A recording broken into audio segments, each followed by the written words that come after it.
What's up? Hey guys, it's Ivan. In this video, I want to explain to you what a postback URL is and how it works when you're trying to track sales between your third-party tracking tools such as ClickMagick and an affiliate network or whatever other network you're using where you want to track the sales. So what I'll do is give you a brief description and explanation of how it works using PowerPoint in this first part.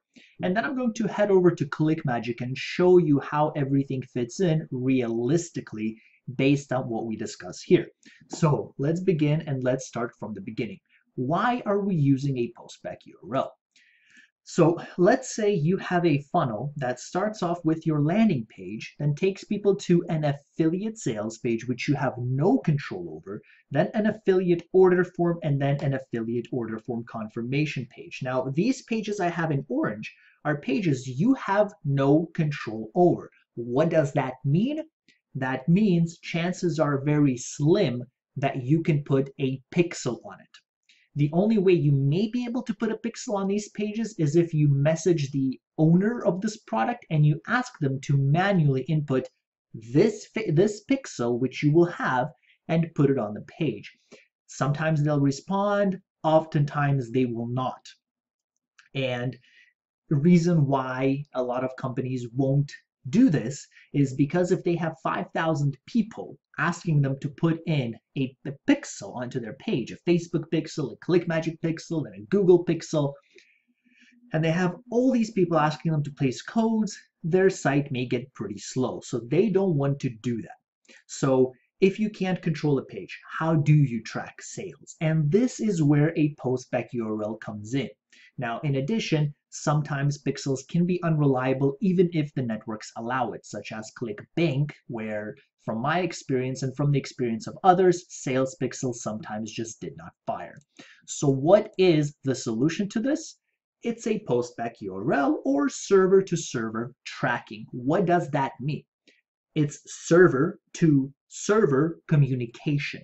So it's communication between your third-party tracking tools such as ClickMagick, which we've been using, and an affiliate network, Max Bounty, Peerfly, ClickBank, etc., etc. It is a communication because what happens is that affiliate network, when it generates a sale, it communicates with the third-party tracking tool via this postback URL, and it sends the sale back to this network and allows that third-party tracking tool to track it. So what you do is every company, for example, ClickMagick in this case, will have a postback URL.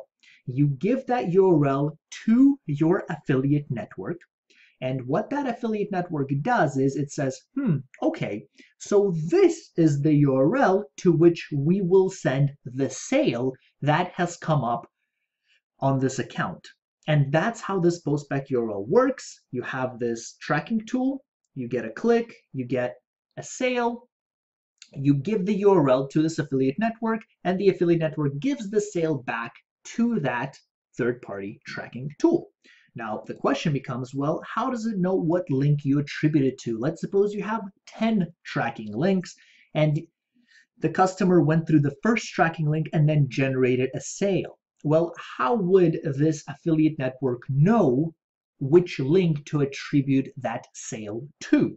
And the answer for that comes from something called a click ID, which is kind of an ID number. It's literally a click number. So when you click on a page, you generate your click number. It's like a little ticket. If you've ever stood at a government-based building renewing your driver's license or whatever, right? You get these tickets. The first person comes in, gets the first ticket. The second person gets the second ticket.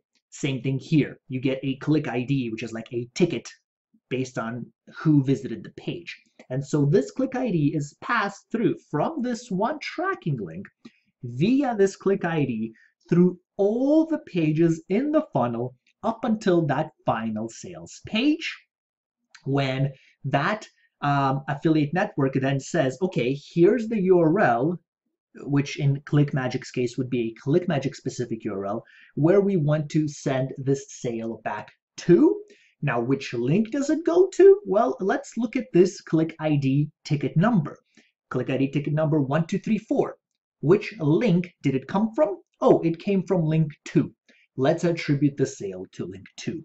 And that is how this whole postback URL process works. So if you want to think about it another way, let's imagine, again, you go into this government building and you get this ticket number 5. You are the 5th person to come in, and your goal is to renew your driver's license.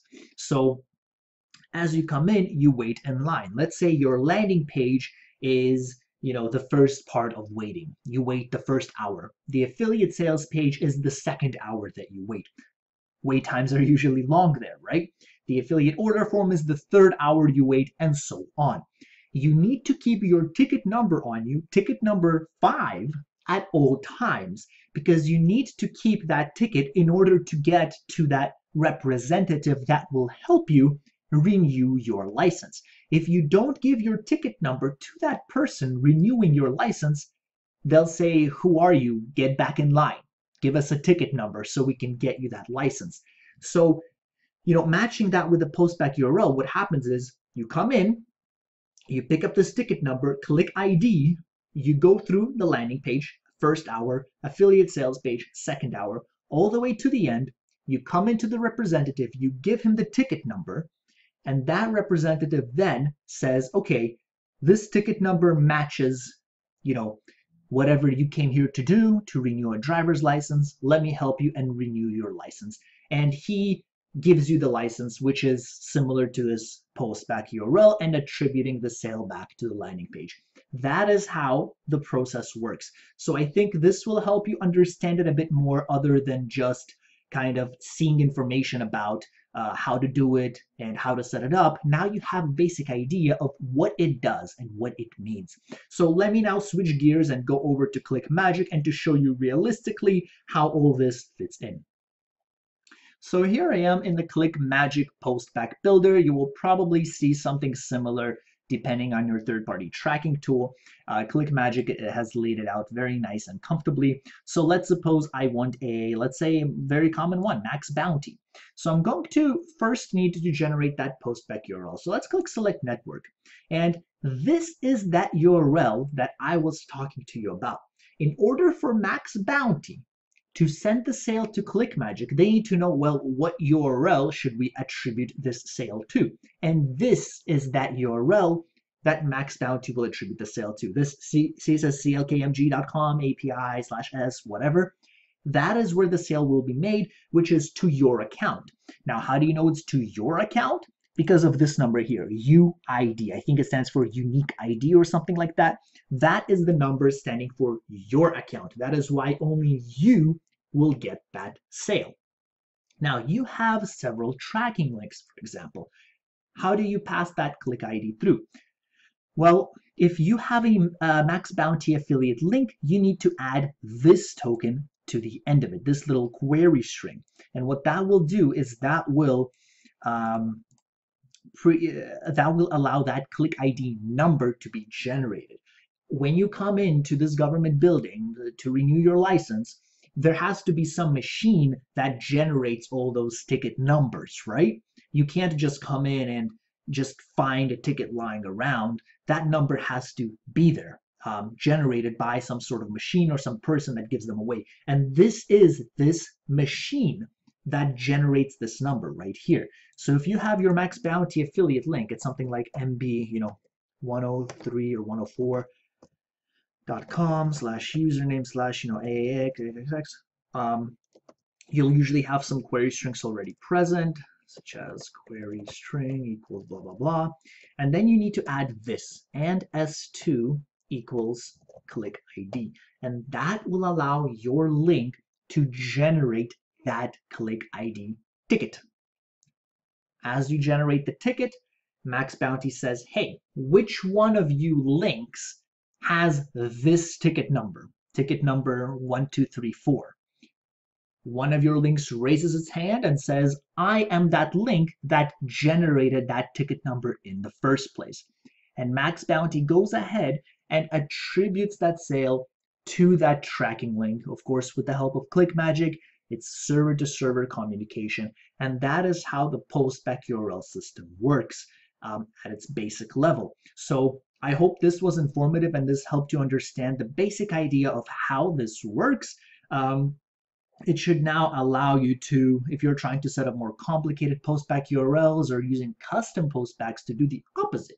To, for example, generate a sale inside ClickMagick and then report it back elsewhere, maybe Google AdWords or something like that. You will have an idea of how it works now. So as I said, I hope this was helpful. Let me know if you guys have any questions or comments down below.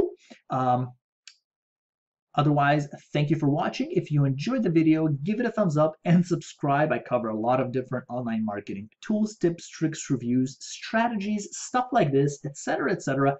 Thank you so much for watching. I will see you in the next video.